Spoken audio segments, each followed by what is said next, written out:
Halo teman-teman, balik lagi di channel YouTube Ana Agung Dwi Arsana.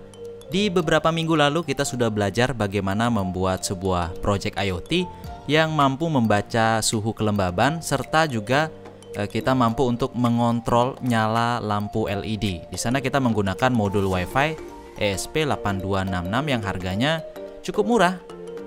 Jadi dengan harga yang murah itu kita sudah bisa membuat produk yang nggak kalah dengan produk-produk yang ada di pasaran gitu ya. Nah sekarang kita akan mencoba untuk mengubah dari modul Wi-Fi itu menjadi produk jadi yang tentunya akan lebih bagus lagi kalau dijual. Jadi seperti ini dia tampilannya.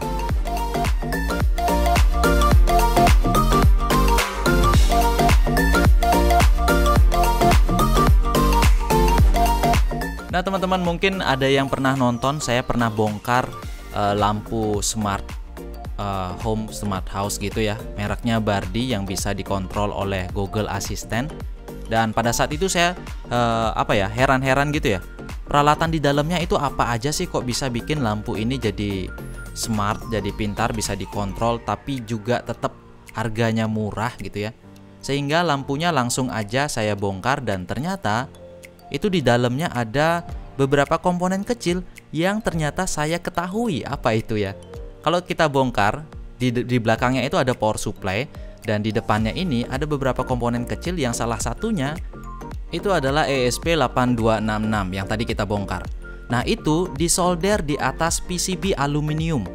Nah PCB aluminium ini memang wajar banget teman-teman temukan gitu ya di lampu LED gitu, dan PCB ini bisa kalian cetak di PCBWay.com. Jadi kalau mungkin yang lumrah dengan PCB jenis Pertina warna coklat gitu, di PCBWay kalian bisa mencetak PCB dengan jenis aluminium dengan harga $26 itu untuk 10 kepingnya 5 cm x 5 cm atau 50 x 50 mm.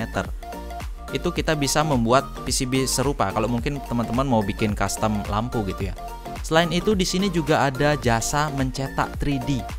Jadi 3D print kalau teman-teman nggak punya tapi punya file desain 3D yang ingin dicetak, itu bisa dikirimkan aja langsung ke website PCBWay.com karena di sini bisa dicetakin.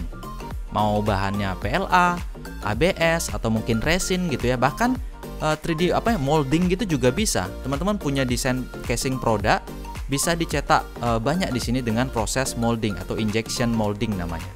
Jadi selain cetak PCB, di sini juga ada banyak CNC mesin juga ada, 3D mesin juga ada, dan PCB yang tadi itu juga saya cetak di PCBWay.com. Teman-teman bisa lihat desainnya, ada beberapa produk yang saya cetak di sini, dan tentunya harganya juga di kisaran $5 aja karena saya bikin prototype gitu ya. Jadi nggak mahal-mahal banget. Nah untuk project itu tadi kan kita lihat modul Wi-Fi ESP8266 gitu ya. Jadi modulnya itu harganya di bawah 50.000. Kalau sekarang nggak tahu ya. Ini ada chip ESP8266EX yang mungkin bisa kita copot dan kita bikinkan produk serupa seperti Bardi tadi. Ternyata di dalamnya ada chip ESP8266EX-nya gitu ya. Makanya dia murah karena tidak ada tambahan microcontroller lain gitu ya. Cuma modul ini, terus komponen pendukung lain untuk minimum sistemnya dan juga drivernya. Nah di sana menggunakan MOSFET. Saya di sini mungkin akan membuat baru, tidak menggunakan MOSFET tapi menggunakan relay sehingga bisa kita gunakan untuk menyalakan beban DC ataupun juga AC. Nah ini adalah gambaran ulang yang saya gambar di software Eagle PCB namanya. Di sini kita masukkan library untuk chip ESP8266-nya seperti ini ya. Kita gambar sesuai dengan datasheet-nya, lalu kita gambar rangkaian antenanya juga biar bisa menggunakan antena internal, tapi kita juga bisa gunakan soket untuk antena eksternalnya. Lalu di sini kita gambar driver relay yang saya maksud tadi untuk bisa menyalakan beban AC dan DC, lalu regulatornya saya hanya menggunakan AMS 1117 yaitu 3,3 voltnya. Dan desain PCB-nya seperti ini teman-teman. Jadi ada konektor terminal screw untuk 5 voltnya karena power supply saya nggak includekan di sini. Lalu ada terminal untuk beban AC-nya sebagai saklarnya. Dan di sini teman-teman lihat ada relay dan juga chip ESP8266-nya ya. Jadi ringkas, semua komponen ada di bagian atas sebagian besar, mungkin 99% di bagian atas ya. Dan antenanya pakai internal. Dan ini kalau erat gini ya, ini di groundnya diaktifkan, dia akan tampilannya seperti ini.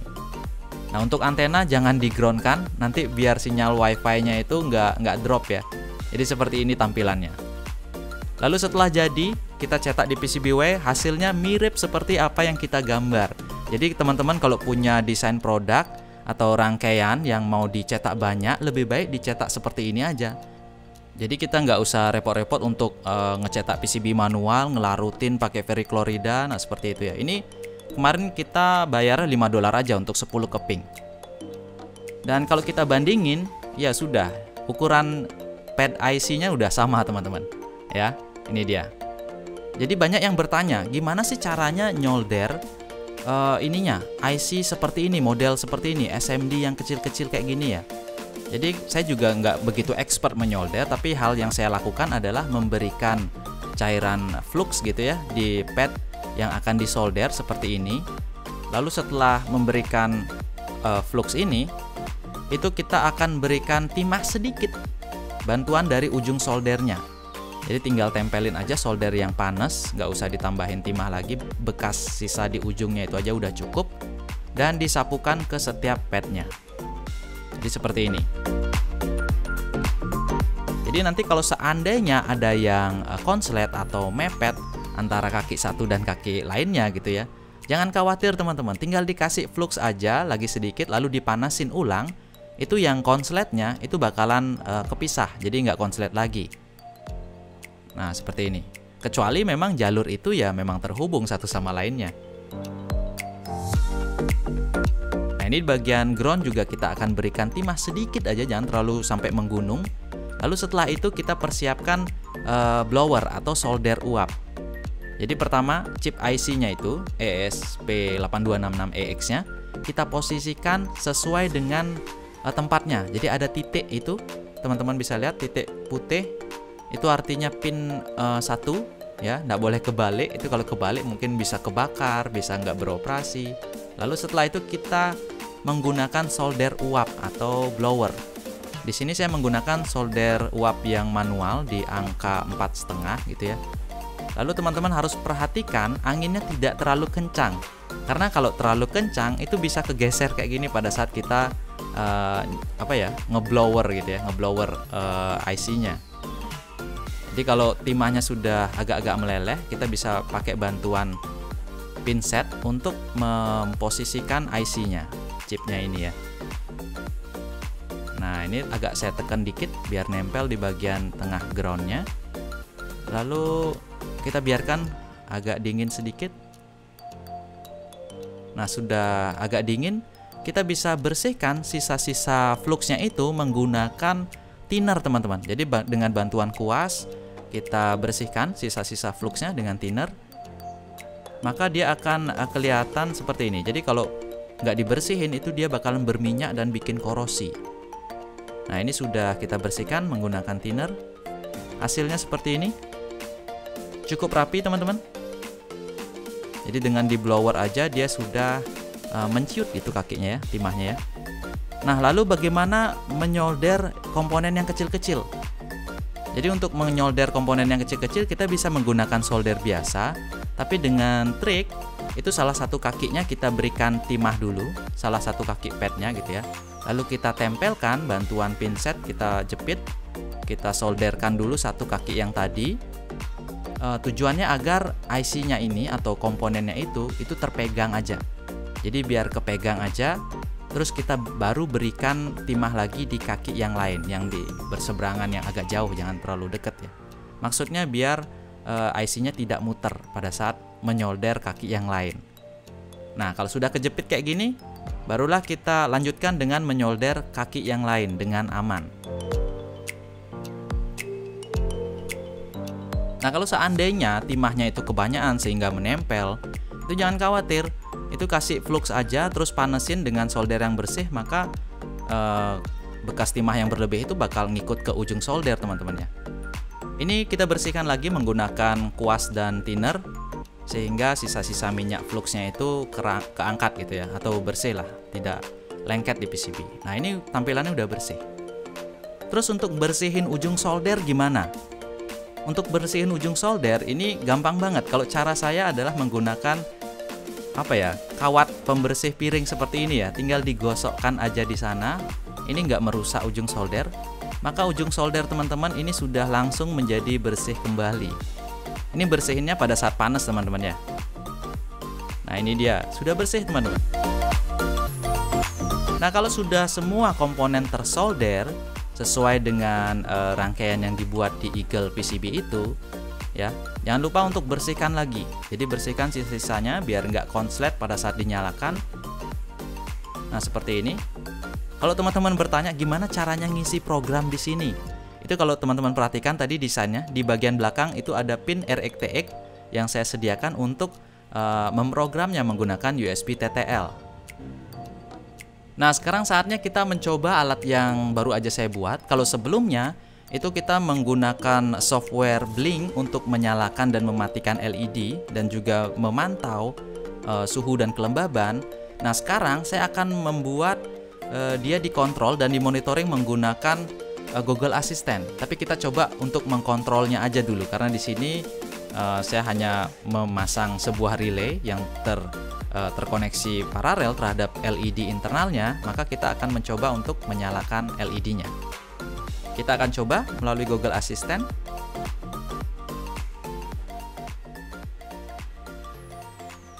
Oke Google, turn on relay. Okay, relay sudah dinyalakan. Oke Google, turn off relay. Sorry, I don't understand. Oke Google, turn off relay. Okay, relay sudah dimatikan. Oke Google, turn on relay. Okay, relay sudah dinyalakan. Oke Google, turn off relay. Okay, relay sudah dimatikan. Nah teman-teman itu dia tadi uji coba kita peralihan dari berupa modul WiFi yang dijual lumrah di pasaran, kita konversi menjadi sebuah produk yang layak jual seperti ini. Mungkin kita harus buatkan casingnya dulu gitu ya, sehingga dia lebih tampak menjual dan ya lebih bagus lah. Oke teman-teman, ada banyak sekali sebenarnya kemungkinan yang bisa dilakukan dengan menggunakan modul WiFi ESP8266 ini. Teman-teman tinggal eksplorasi aja, mau kontrol, mau monitoring, atau mau membuat produk yang terintegrasi terhadap web di tempat kerja teman-teman, itu masih bisa, masih luas banget. Ini saya hanya mencontohkan salah satu yang paling sederhana aja. Sisanya silahkan dikembangkan sama teman-teman lagi. Oke, sekian dulu video dari saya. Saya Dwi Arsana, sampai jumpa di video channel YouTube Anda Agung Dwi Arsana selanjutnya. Bye-bye.